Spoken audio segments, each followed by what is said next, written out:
Have you ever found yourself secretly drinking alcohol? Maybe you didn't want other people to know, and maybe you did it privately just because you felt like you needed it. It's Adam here, and I was working with a client that had a wonderful holiday, and when they returned from moderate drinking while they're on holiday, they told themselves that it was fine just to have a glass of wine. And when they did, they opened a bottle, and that led to another, and then they had the whole bottle. And they'd made a lot of progress in reducing the amount of drink that they were having. They'd gone from a daily drinker to only drinking on either special occasions like holidays and the occasional glass of wine on a weekend. But because they'd finished a holiday of regular drinking, this had led them to then initiate what was a pattern within their own home. And what this session is all about is really using emotional leverage to say that they can choose to drink to excess if they want to, but that's not really the life or the future that they want. And actually, they can get the same feeling of dopamine or relaxation or self-connection from alcohol in different ways by using things like nature, relaxation, and even exercise, like going for a swim or using the exercise bike. So if you can connect with the idea of secret drinking, you might get some value from this session. Just be aware, though, that it was created for an individual client, and therefore some of the suggestions would be relevant for them and not quite right for you. So if you like the idea of working with me directly to have a session created specifically for you, there will be a link in the description where you can schedule that free consultation call. For now, though, find a quiet, comfortable place where you won't be disturbed, relax, and enjoy the session.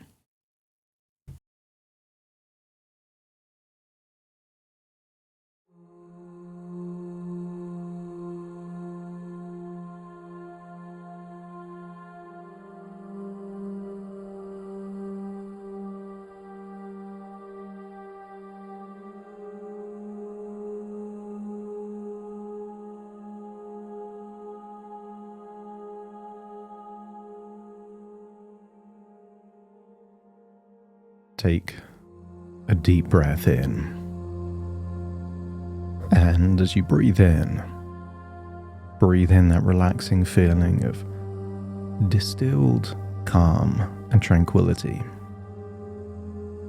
And as you breathe out, just allow yourself to release any feelings of frustration, shame, and any tension.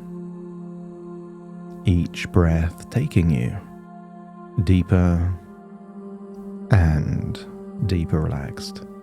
That's it. And the deeper you breathe, the more relaxed you become. And the more relaxed you become, the deeper you breathe. Each breath taking you deeper and more relaxed. That's right.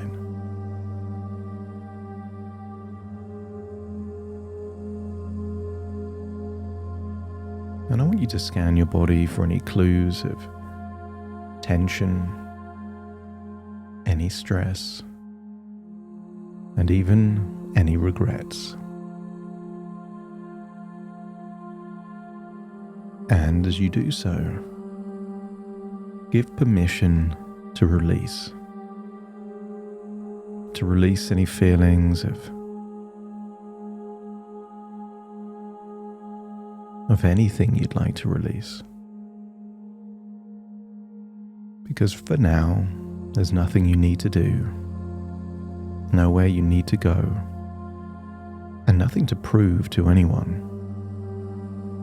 So just connect with that gentle rhythm of your breathing, the rise and the fall. And breathing, just like slip swimming, can access a state of unconscious flow. You get into that rhythm and your body simply knows what to do. And realize that with each exhale, a little more of what can be released will be released. And I want you to imagine water, maybe a river, maybe the sea. And I want you to imagine what it would look like to just look at the reflection on the surface of the water, perhaps seeing sunshine reflecting. And water has a sound, whether it's the sea, a lake, a stream, or a waterfall. But just imagine the sound taking you deeper and deeper. And I wonder if you could imagine walking on the surface but not sinking of that water, as if you're floating on calm, clear water, weightless, effortless, peaceful. And as your body relaxes, your mind can begin to wander inward, down through the levels of relaxation. And as your conscious mind drifts, your subconscious can reawaken, receptive, ready to listen, and ready to learn. And there on the water, see something unusual. A staircase that takes you under the water. You remain dry because it's taking you to a deeper part of your subconscious mind. And the staircase is not made of wood or marble, but water, like transparent steps that you can walk down. And I wonder if you could imagine walking down those steps leading to a peaceful pool area, and the air around you filled with that clean scent of water and light. So imagine taking that step down now, 10, 9, 8, feeling safer, more centered, more in control. 7, 6, 5, floating further inwards, continuing that descent down into that sanctuary within your mind. 4, 3, 2, and 1. And you're now in this sanctuary, this private pool area, arriving at the calmest level of you. That's it. And in this place of peace, I'd like you to picture a version of yourself, perhaps even a historical version of you, a version of you that would drink alone, would find a way of justifying it. Whatever the reason is, I don't have to do any work if I've had a drink. It's my last day of holidays, or something else. But you're the observer. Just notice that version of you, observing without judgment, only with compassion and understanding.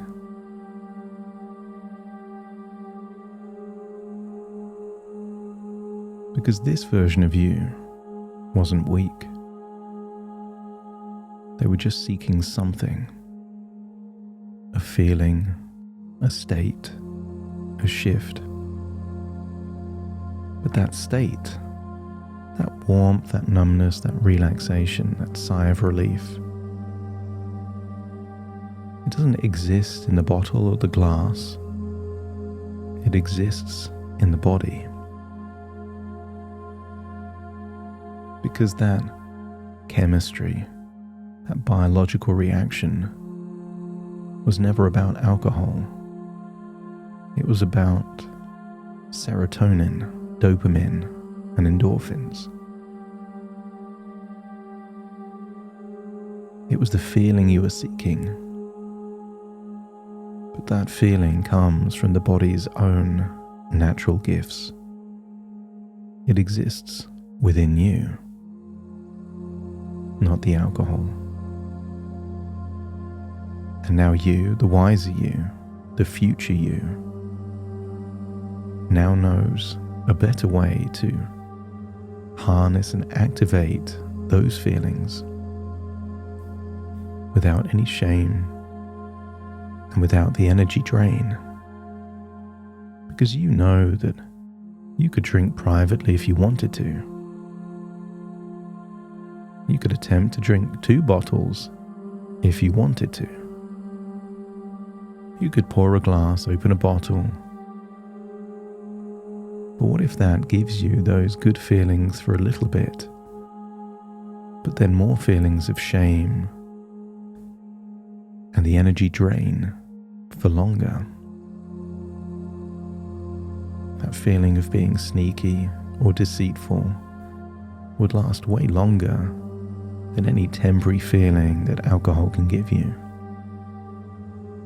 And as you look at the past version and the future version of you, it dawns on you that you can drink on your own, drink more than you normally would, but you simply don't want to.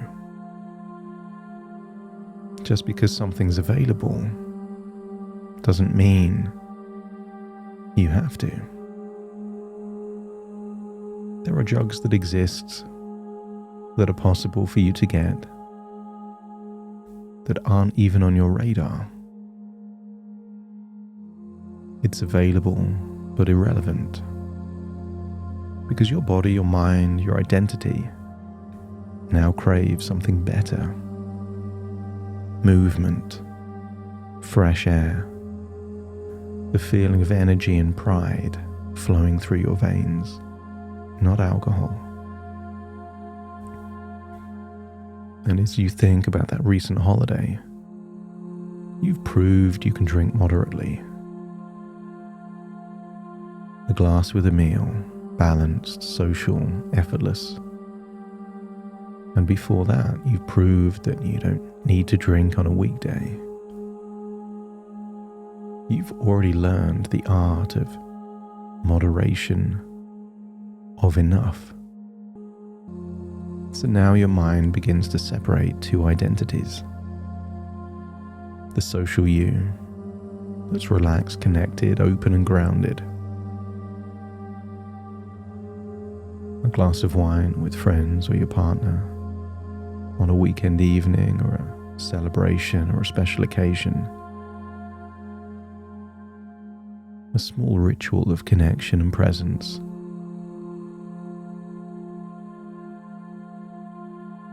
You don't have to, you don't need to, but you choose to, and that's fine. And then the private version of you, calm, self-reliant, strong, and responsible. Not just for you, but perhaps those dogs. And this part of you doesn't need alcohol to unwind, because that version of you has discovered something better.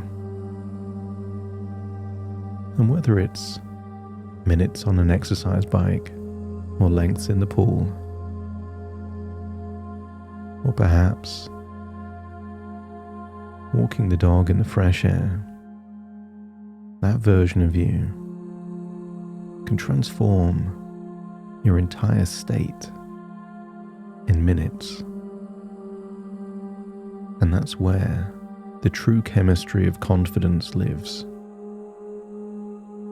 It lives in the fresh air, the rhythm, the heartbeat, in new rituals. And whether that's a brisk walk, swimming a few lengths, or perhaps that time on the bike while watching a good TV show or a movie. What if that releases a cascade of feel-good neurotransmitters: dopamine, serotonin, endorphins. And what if that feeling also makes you feel good, but without any of the baggage? No need for deceit, no need for shame, no need for that low energy or a headache. That comes with pride, with clarity, with safety. And I think part of you already knows that covert or secret drinking, that deceit never protected you, diminished you. Because if it really was something you wanted, you'd feel proud of that decision the following day, and yet you don't. Your intuition already knows it doesn't fit with who you are. Nobody would feel shame of something they're proud of, because your real power has always been in integrity. It's integrity that keeps you safe. Integrity protects your dogs, your home, your peace. Integrity is the feeling of being able to look in the mirror and say, I'm proud of who I am, and I'm proud of what I do. And every time you get the balance just right, that will be true. And that pride feels lighter, cleaner, and infinitely more satisfying than any glass of wine could ever offer. Because integrity, that is the path of moderation, of balance, of great decisions, of alignment. It's not about abstinence but choice, and not deprivation but freedom.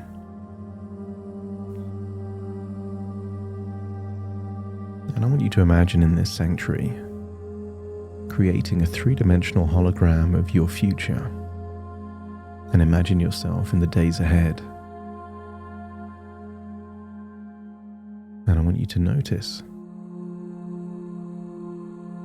that even if there was a bottle, perhaps in the fridge or a cupboard or somewhere else, even if there was, that future version of you simply doesn't want it, because you don't want the deceit, the shame, the low energy, the possible future guilt. You don't want it, you don't need it. And I want you to imagine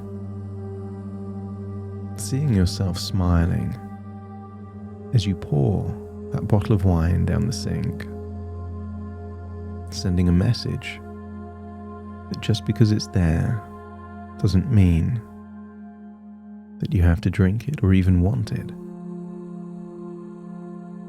And the first time that you pour a whole bottle down the sink sends a powerful message to your unconscious that you are in control. You decide when you drink, what you drink, and how much you drink on your terms. And I want you to imagine that future version of you going on that walk with the dogs,